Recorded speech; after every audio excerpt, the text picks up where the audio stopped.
জীবনটা অনেকটা ফুলের মতো, তাই না?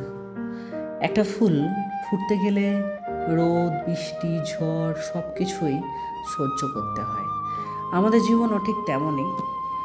জীবনে কষ্ট আসবে, ব্যর্থতা আসবে, কিন্তু সেই কষ্টই একদিন আমাদের আরও শক্ত করে তুলবে। একটা ফুল কখনোই অন্য ফুলের সঙ্গে প্রতিযোগিতা করে না। গোলাপ গোলাপের মতনই সুন্দর, শিউলি শিউলির মতনই সুন্দর। তাই নিজের জীবনকে অন্যের সঙ্গে তুলনা করবেন না।